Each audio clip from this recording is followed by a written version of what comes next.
Diagnóstico que nadie quiere escuchar. Ok, ¿Sí? ya. Vamos a empezar con un bloque de preguntas súper sencillo, súper fácil, para que tanto yo como las demás personas puedan comprender. Hola, ¿cómo están? Bienvenidos a esta nueva temporada de mi podcast de negocios. Hoy estoy con un amigo y colega que aprecio mucho, David Argüello, y hoy en este episodio vamos a hablar sobre algunos temas que hemos recopilado en este tiempo que hemos parado un poquito, que tienen mucha relación con temas de auditoría y finanzas. Así que vamos a empezar. Muchas gracias, Edu, por la invitación. Más que todo, saludos al público presente. Vamos a hacer un tema, yo he preparado un banco de preguntas para ti. Es por el tema financiero que también realmente a mí me interesa conocer, y también al público en este caso, ¿no? Verás, el tema que vamos a tratar el día de hoy se llama el diagnóstico que nadie quiere escuchar. Ok, ¿sí? Ya. Vamos a empezar con un bloque de preguntas súper sencillo, súper fácil, para que tanto yo como las demás personas puedan comprender. A ver, cuéntame algo, Eduardo. Dice, cuando tú ves los números de una empresa por primera vez, ¿qué es lo primero que tú buscas? Mira, cuando yo voy a hacer una revisión de estados financieros o de auditoría, yo lo que hago es, primero, depende del tipo de empresa, ¿no? Porque ya sabes que hay empresas de servicios, empresas que venden productos o que son industriales, y para cada uno de tipo de estas empresas, mínimo yo reviso de 3 a 5 rubros importantes en esa empresa. Primero reviso el estado de resultados en la parte de ingresos con su comparativo con el año anterior. Perfecto. Luego reviso en ese mismo estado financiero tal vez los costos y los gastos en su misma proporción en el año corriente versus el año anterior, y después voy en los otros índices que tienen que ver con la utilidad operativa o bruta y la utilidad neta que tiene el negocio y la evolución que ha tenido de un año al otro, si ha sido mayor, menor, y que son los principales índices que reviso en el estado financiero, en el estado de resultados. Y en el estado financiero lo que revisamos casi siempre son el tema del banco,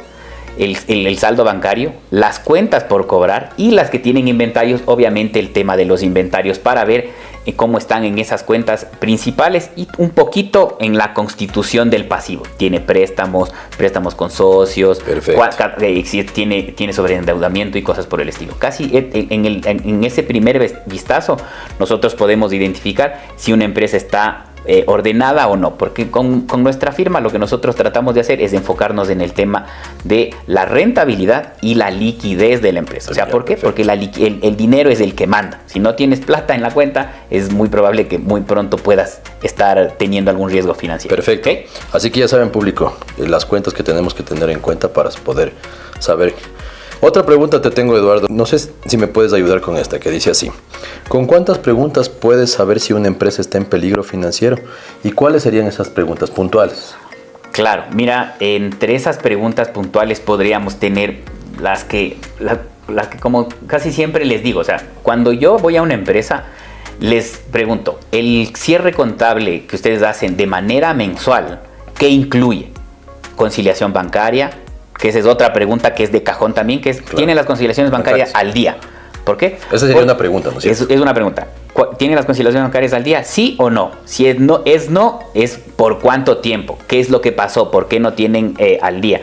Es sobrecarga de trabajo, muchos movimientos, dificultades en la conciliación, hay diferencias o muchas otras cosas que pueden afectar al tema de la conciliación, porque como tú sabes, todas las transacciones casi pasan por el banco. Entonces, conciliación bancaria al día, ¿sí o no? Luego, si hacen cierre de mes, ¿sí o no? ¿Y qué incluye el cierre de mes?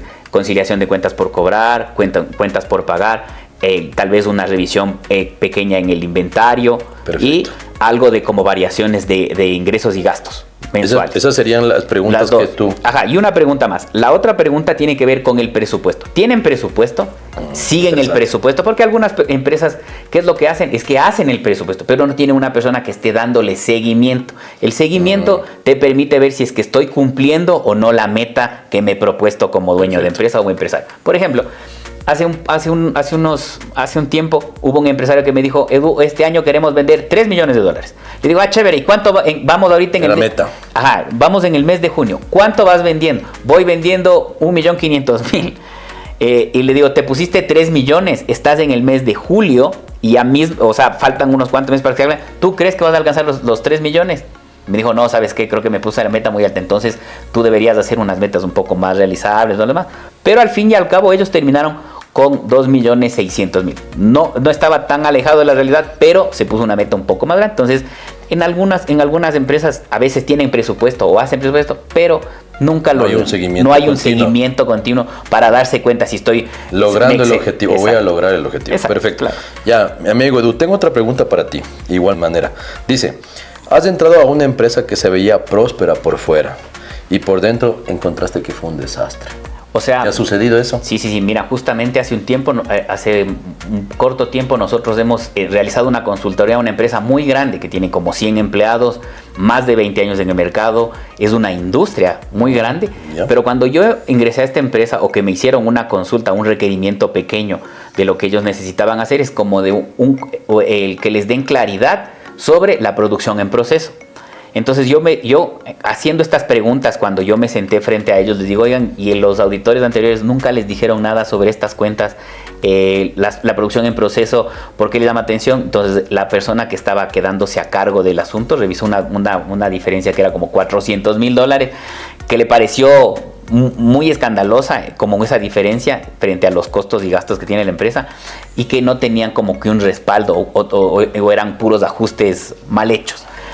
A pesar de eso, la empresa, a pesar de eso, tiene buenas ventas, buena liquidez, ha crecido un montón, tiene una gran red de mercadeo y todo lo demás, pero mira que en esa pequeña revisión y al hacer las preguntas, un poco de las preguntas que hice antes, que mencionamos antes, justamente ellos tuvieron algunas fallas, porque les dije, hacen cierre mensual, muy poquito. A veces no hacen. Muy poquito.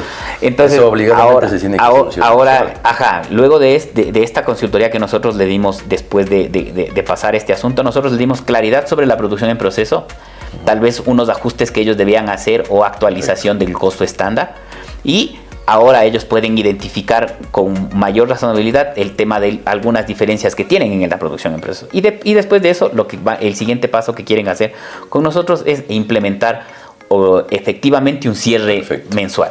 Claro que es una empresa muy grande y que necesita varias cosas, pero en todo caso se puede lograr. O sea, sí se puede encontrar una empresa de ese tipo. Sí, claro que sí. Es muy común. O sea, no es que las empresas a veces han crecido o las empresas no han incrementado tal vez el personal que tienen, tal vez en administración, en finanzas o en contabilidad, sino se han mantenido un poco pequeñas, pero el crecimiento ha sido acelerado o inminente. Ha sido exponencial. Entonces, como a un mentor me ha dicho, y por ahí vamos a repetir mucho esta frase, que es, uno no crece y luego se organiza, sino es al revés. Primero te organizas para crecer. Perfecto. ¿Por qué? Para que en el futuro estos riesgos no se hagan evidentes o te jueguen una mala pasada. Ya saben, así tienen un buen consejo, ¿no? Por parte de Eduardo.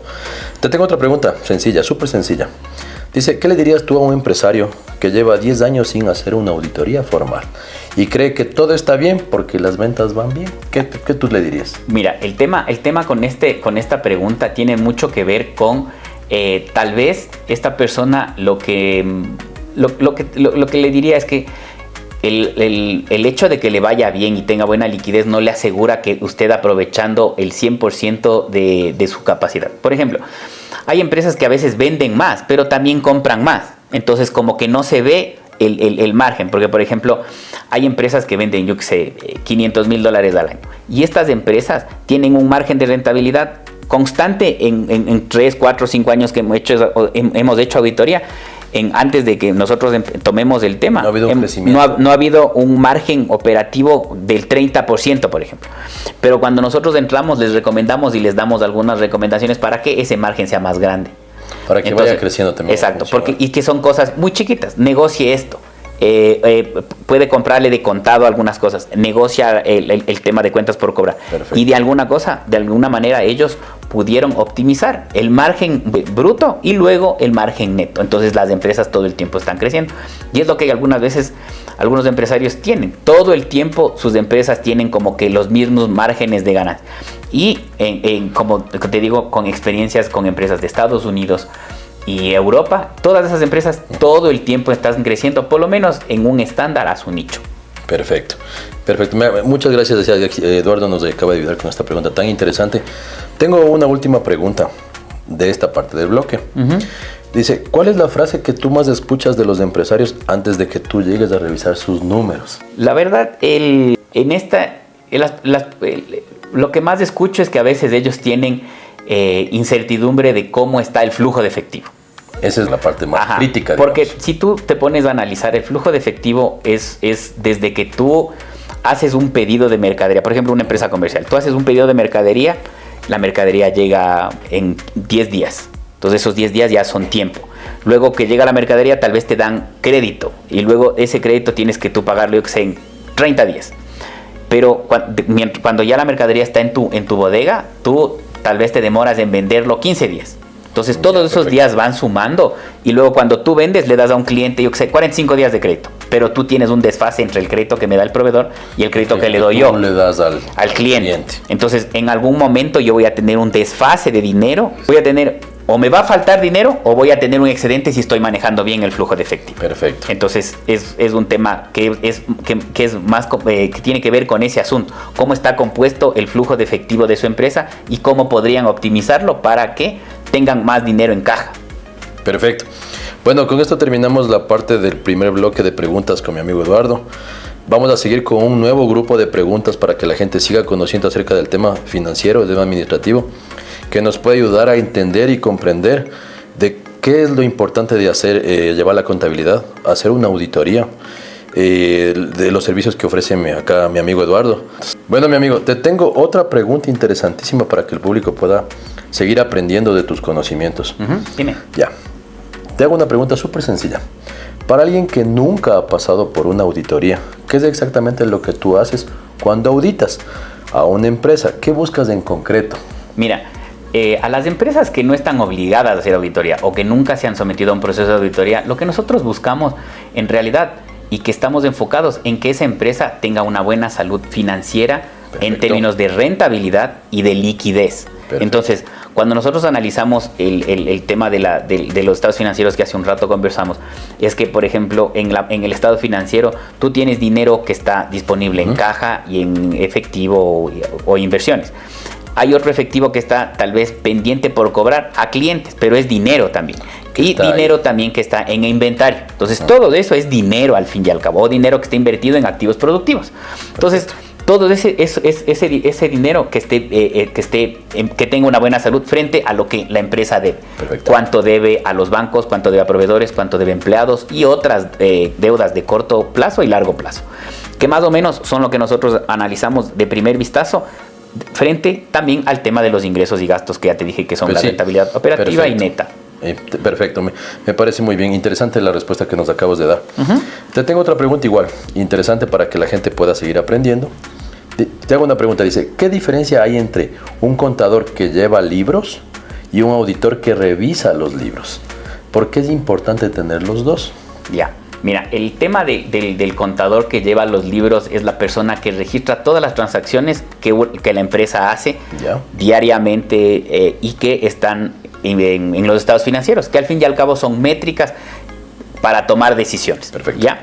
Y lo que nosotros revisamos como auditores externos es dos cosas. Primero, la independencia, porque a mí me contratan por un servicio para yo decirte si lo que está haciendo el contador es correcto. ¿Por qué? Perfecto. Porque a veces hay errores que son de buena fe, errores de tipeo, errores de falta de conocimiento o de actualización, ya que nosotros como auditores estamos todo el tiempo tratando de tener la mayor actualización posible en tema de normas, tributación, normas, leyes, reglamentos y nuevas, como en este tiempo recién nomás se actualizó la tabla del IVA, productos de cero con 15%. IVA, ahora graba exacto, IVA. O empresas que cada 3 meses les están actualizando para que sean agentes de retención o no. Entonces, todas estas cosas nosotros tenemos que tenerlas claras el momento de hacer una auditoría para nosotros poder decirles, tal vez pueden tener algún riesgo o mitigar algún gasto. Si bien es cierto en Ecuador, por no hacer alguna cosa bien, los gastos pueden convertirse en no deducibles. Perfecto. Entonces hay un concepto que se llama el círculo transaccional.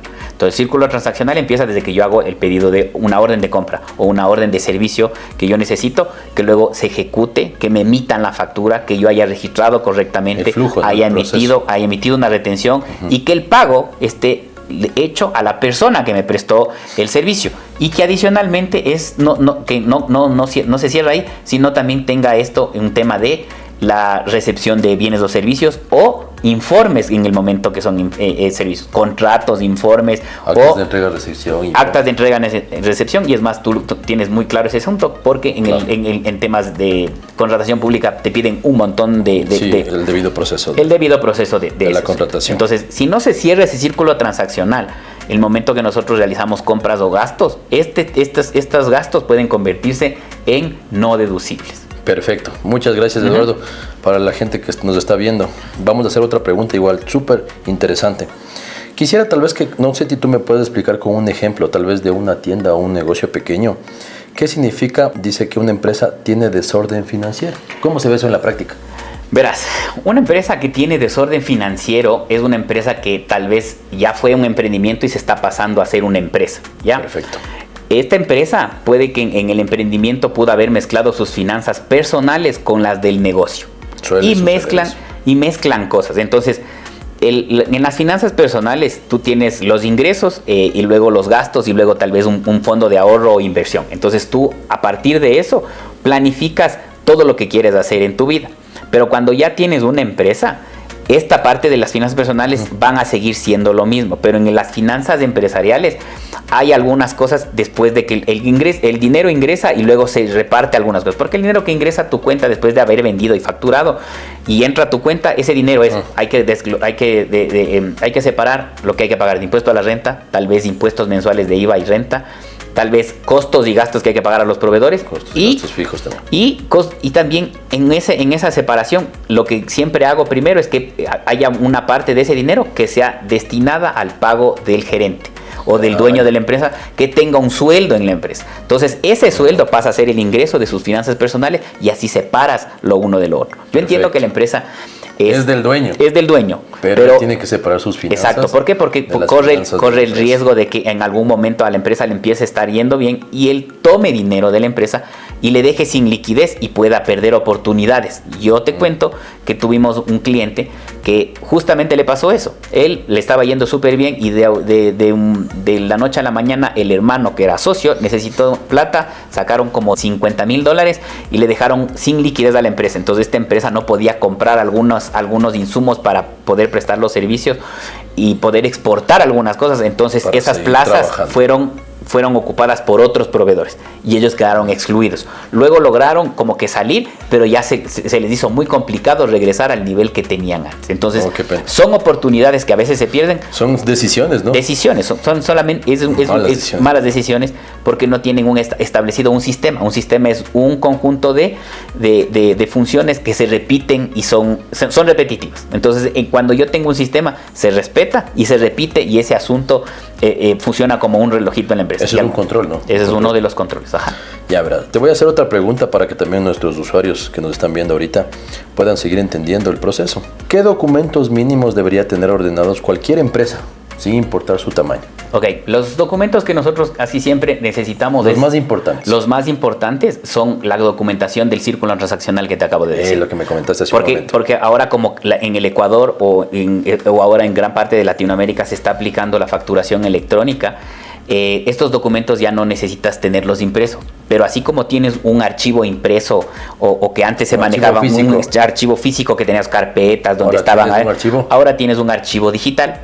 Es lo mismo que tenías antes en las carpetas, en las estanterías de tu empresa. Ahora tal vez tienes un archivo digital, pero ese archivo digital debe tener ciertos encriptaciones para que nadie robe información y que estén ordenados a lo que necesitamos. Entonces, por ejemplo, yo necesito en el tema de sustento de gastos que el círculo transaccional esté en ese archivo. Correos de órdenes de compra, correos de quien solicitó y aprobó. Perfecto. Después las facturas de compra, las retenciones, contratos, informes y los pagos finales a los mismos beneficiarios. Perfecto. Muy bien, ya sabemos algo más sobre el tema de documentación de las empresas, así que no se olviden de tener en cuenta eso ustedes. Te voy a hacer otra pregunta. ¿Cuáles son las 3 señales de alerta más comunes que encuentras en un diagnóstico financiero y que el empresario nunca se había dado cuenta?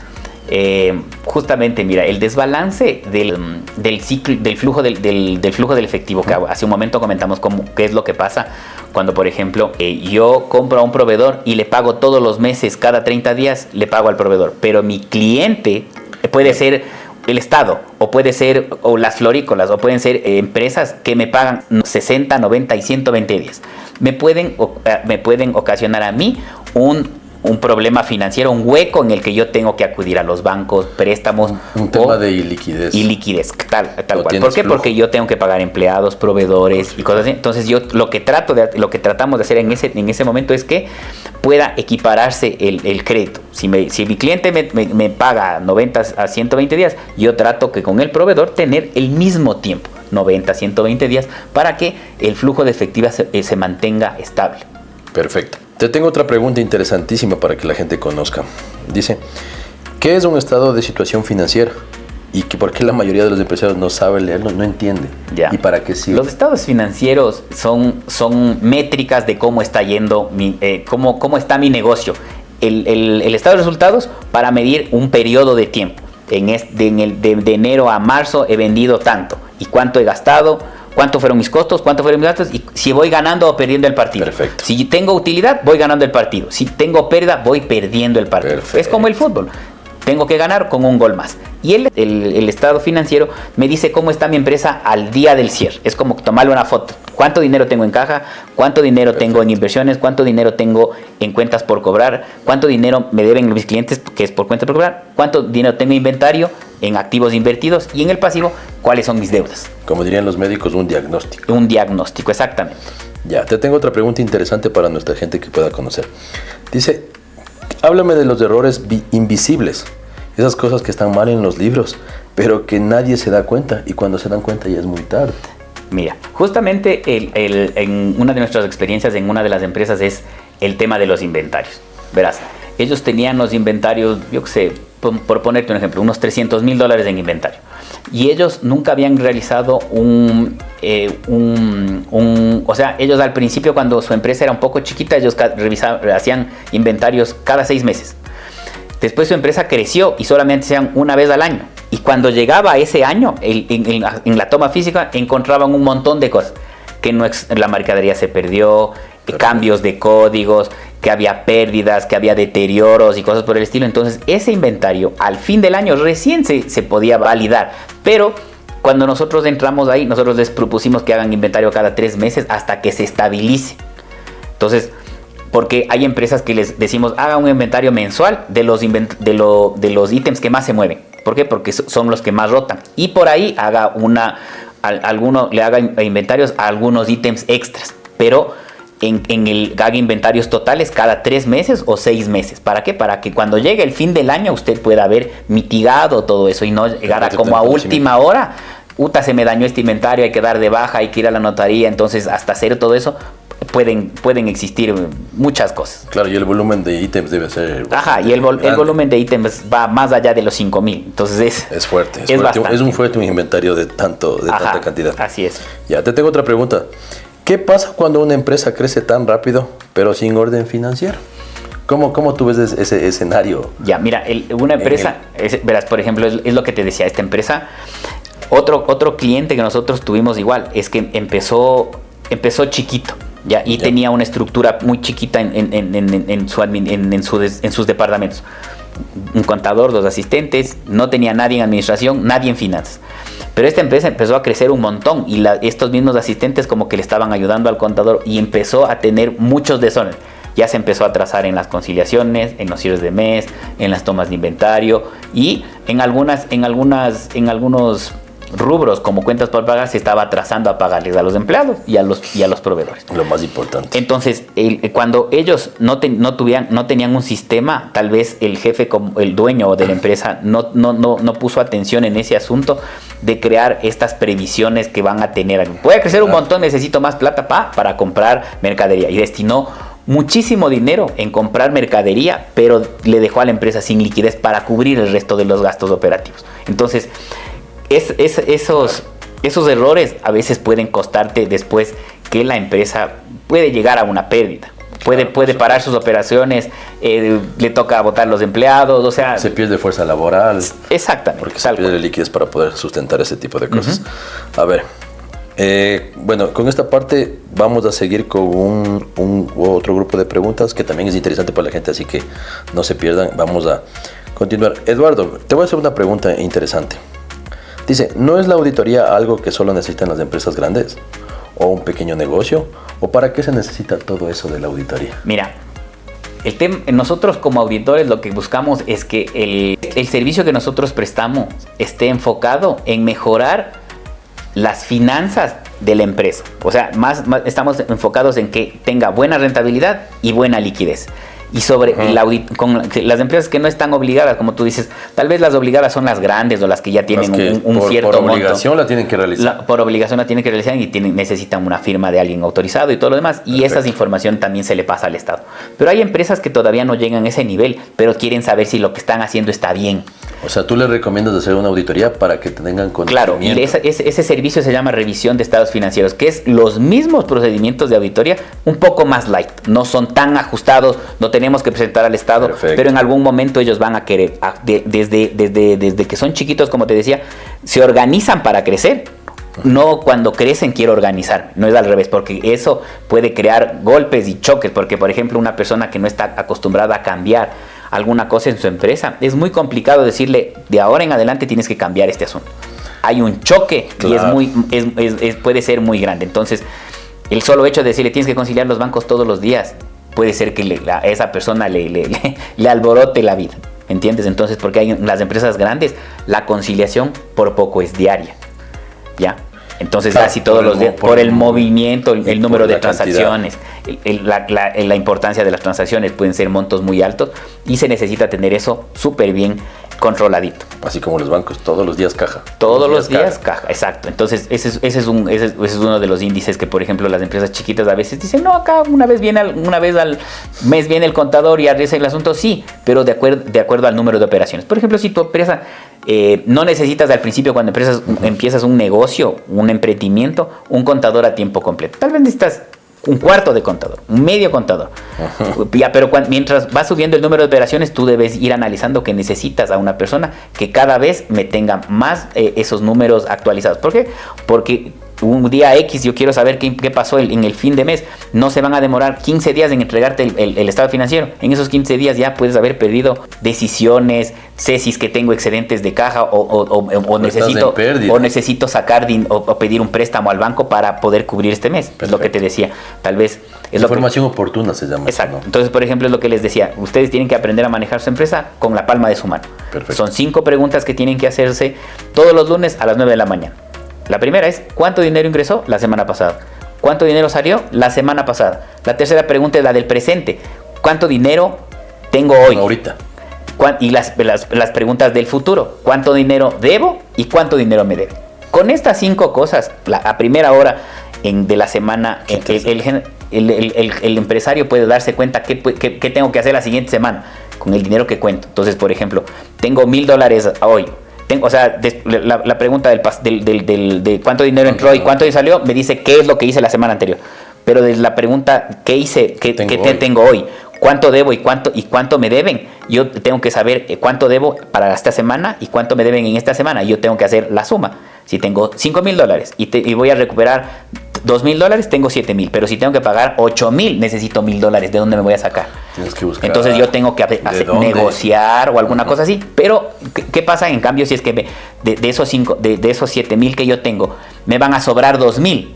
Yo con esa plata, si no tengo una persona que es financiero, esa plata pierde valor en el tiempo. Yo esa plata la tengo que poner en una póliza de inversión o alguna cosa para que me dé algún tipo de rédito financiero. ¿Me entiendes? Perfecto. Y eso, aparte de eso, te va a rankear frente a los bancos. Porque es un comportamiento que le dice al banco, esta persona tiene calificaciones, exacto, ¿no? Exacto, para las calificaciones, y en algún momento puede acceder a un préstamo mucho más mayor. Perfecto. Y a algún sobregiro también. A un sobregiro, claro, así es. Ya, perfecto. Te tengo otra pregunta interesante para que la gente siga conociendo acerca del tema. Pero hay empresarios, Eduardo, que dicen que Yo sé cuánto tengo porque reviso en mi cuenta bancaria y eso es más que suficiente para mí. ¿Tú qué opinas al respecto? Es lo que te acabo de decir, justamente el ejemplo que te acabo de dar. Si esta persona me dice que tiene $10,000, pero si debe 200,000. Y no sabe. O sea, él dice que está bien solamente revisando la cuenta bancaria. Tú, si debe 200,000, es muy probable que en algún momento no le alcance el dinero que tiene para pagar. Por supuesto. Y todos sus otros activos debe tratar de transformar, de convertirlos en efectivo lo más rápido. Tú sabes que las cuentas por cobrar son facturas o deudas que tengo con crédito directo con clientes. Y el inventario, yo tengo que hacer una gestión de venta para que pase a cuentas por cobrar y después a caja. Entonces, todos esos llevan algunos días o tiempos. Entonces, si él me dice, si solo lo tengo en caja y puedo estar tranquilo, puede ser. Y depende de muchas cosas. Porque hay empresas que, por ejemplo, que nosotros ya les hemos asesorado y que ellos ya tienen el sistema financiero. Y no tienen una sola cuenta bancaria. Tienen muchas más para separar y segregar los pagos. Más o menos como hace el Estado. El Estado asigna dinero y luego con ese dinero paga. Entonces, claro, algo parecido hacemos con las empresas. Las certificaciones presupuestarias. Exacto. Sí, pero no es tan complicado ni tan burocrático, sino es llevado a algo más sencillo y digerible para que el dueño de empresa, solamente viendo eso, pueda manejar su negocio. Hay algo chistoso que se da siempre en las empresas. Y te voy a hacer una pregunta que